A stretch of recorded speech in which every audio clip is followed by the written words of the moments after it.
Hi everyone, my name's Anna Marie. Welcome to Card Making Project 579 using our Anna Griffin supplies. Today's project is an absolute stunner. It's very easy and we're only using quite a limited amount of supplies. And I'm using the Painted Garden card making kit. It's one of my favourites, and I've teamed it up with the Ruffle cut and embossed dies, and I just think it works perfectly.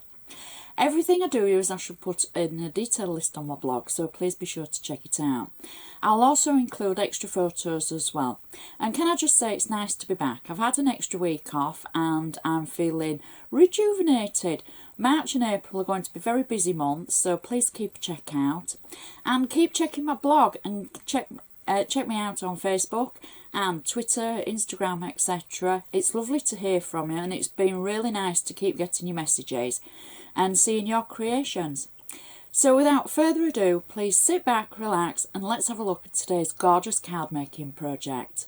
For today's tutorial, we're going to be using the Anna Griffin Ruffle cut and embossed dies. We're going to use 3 of them. We're going to use the outer shadow edge of the large ornate die. We're going to use the ornate die itself, the large one, and then the large oval in the centre. Now, for this card, we're actually only using a few items because predominantly it's from the Painted Garden card making kit. So apart from extra cardstock and this die set, that's all we're using. So it's kind of like, I won't say a quick card, but you know, limited supplies. So if you don't have what I've shown you, you should be able to easily change the actual frame die from the ruffle and maybe substitute it with something that you do have. So I'm going to use a blank ivory card base, not one of the bases that's actually in the Painted Garden kit. I'm using a blank one. It's 7 by 5 inches in ivory, and I've already used my handmade stamp on the back, added my name. I add a few extra details, but that's just for my benefit basically. But if you add your name, then the recipient knows who's actually made it for them. So before we go to the inside, I'm out of practice you see, we're going to use our bone folder to make sure we've got a nice sharp crease along the edge, which for new crafters is it neatens it up, and when it stands up, we're going to stand it that way. When it stands up, it just makes it even more perfect. From good to great. I think that's kind of how it makes it look. So we're going to do the inside first, and I know I've had a couple of weeks away, so as I say, I'm a little bit out of practice, so you've got to bear with me. So the first thing that we're going to do for the inside is we're going to add a layer of cardstock.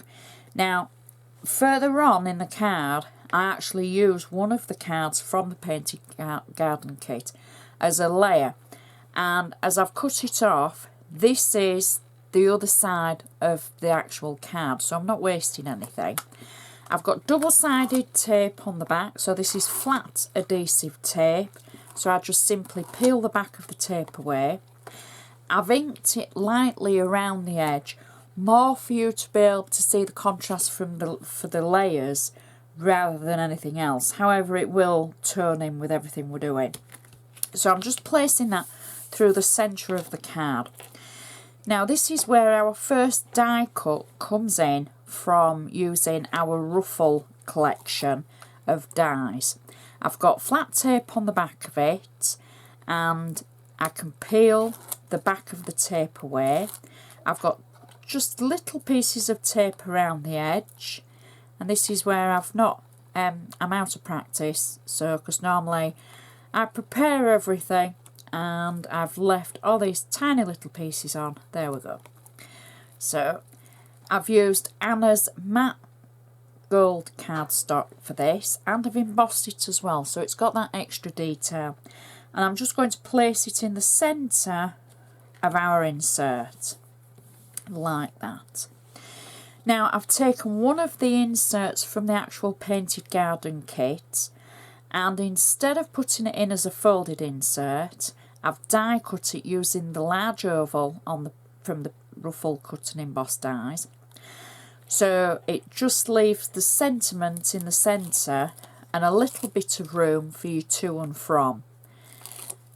I've got flat tape on the back of it, and I'm simply going to position it through the centre of our oval, like that. There we go. Press it down. So you've got a little bit of room, as I say, for you to and you from. And then I've taken one of the flowers from the Painted Garden kit. Instead of decoupaging it, this is just a flower on its own. And I've got flat tape on the back. And we're going to use this just to embellish the top above the sentiment, just at the top of the frame, like that. And that's our insert complete. So it's nice and flat because the front's going to have a few layers on it. So it's still going to close up and you've got your room for your message. So now we can turn our attention to the front of the card. I'm using my bone folder again to make sure I've still got that nice sharp score along the side. Our base layer for the front is the card that we've taken from the Painted Garden card making kit. And instead of using it as a card blank, I've cut away the frame, if you can see that, for the edge. I've cut that away. So the inside of the card was the card blank side, and I'm using the card front as a frame. I've got 3D foam on the back of it, and I'm simply going to add this to our card front. So I'm leaving the background as an ivory card so that it will sit nicely on our card base, however it's raised. I've then taken one of the decoupage elements that was in the card making kit. There is some sheets that have designs on them for the decoupage that you can build. So I've taken this, and you can see I've just slightly taken the corners away from it, because what I'm going to do is I'm going to add a frame to it, and I'm going to add it onto the front of the card. Now before I do that, I want to just add the frame over the top, and then we can position it where it needs to be.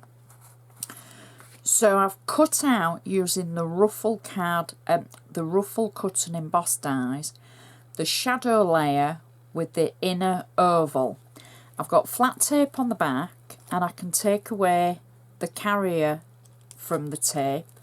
That's the carrier sheet that it comes on. So you peel that away and it leaves the tape on the back of the card. And then I'm going to position this frame over the actual image of the flowers. So I'm looking to have these central to the frame itself. So I'm thinking roughly about there, and I'm looking through the lens of a camera, so you're looking down on it, so you've probably got a better view than me, but I'm gonna think that looks great. So I'm going to pick that up and press that down, and then I can attach this to my actual card front. I had double-sided tape on the back of the floral design. You can see that the double-sided, well, I've used the floral side rather than the frame side. And then I'm going to add this over the top of the frame, the card base that we've cut out. So I can add that nice and central. Next, I've got the ornate layer of the actual ruffle cut and embossed frame. I've cut out the centre again, and I've got 3D foam on the back. And this is again using the Anna Griffin satin gold cardstock. So I'm just going to measure up the edges for the centre. There we go. Press that down.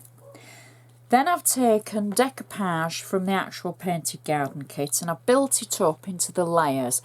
Now when you get your kit, it says on the back of all the sheets of decoupage C1, 2, 3, etc. And it gives you the instructions to be able to build up the decoupage and the foam pads that, you know, just pop between the layers to get the height of it. I'm going to just position this over the top of the flower design that's already on our base for the card. So if I pop that on there like that and press down, so you can see that's quite raised and it looks so pretty. Now also in the kit are some peel off stickers. Included are the little bows. I've taken 2 of the bows and added them one on top of the other using 3D foam, and I'm just simply going to add this to the top of our oval and press it down. Next I've taken one of the sentiments included and it says warmest wishes. It's a sticker, so I'm just simply peeling the back of it away and I'm going to pop it at the bottom and slide it just between the leaves that are hanging over and the flowers, and then press it down like so, hoping I've got it nice and straight. And then lastly I've taken 2 of the flowers from the decoupage sheet. I've not decoupaged them, I've left them as they are, and I've got 3D foam on the back of them, and I'm just going to add them to either side of the sentiment message on the front. There we go, and I can press those down. And that is our card finished. Such a pretty card, and those layers are so pretty, and it looks so opulent with that gold layering from the ruffle cut and embossed eyes. It stands up perfectly. And the inside matches the outside so well. And it's just such a gorgeous card. I'm going to take lots of photos of it and pop it on my blog, so please be sure to check my blog. And for the list of ingredients, as short as it is, because who would have thought just a few items and we could make such a gorgeous card. And that will fit in your 7x5 envelopes. There are a few layers on it, but you know, depending on the size of the foam that you're using, that will go in, and anybody's going to love that card. You could change it for whatever occasion that you wanted to, and I just think the Painted Garden card making kit is just one of the most beautiful. It's one of my favourites, it really is. So check the blog for lots of photos. Let me know what you think. Do you like this? Do you like the colours? Would you do it in a different colourway? It's always nice to hear from you. And I would just like to say thank you so much for watching. It's nice to be back. And I shall see you next time.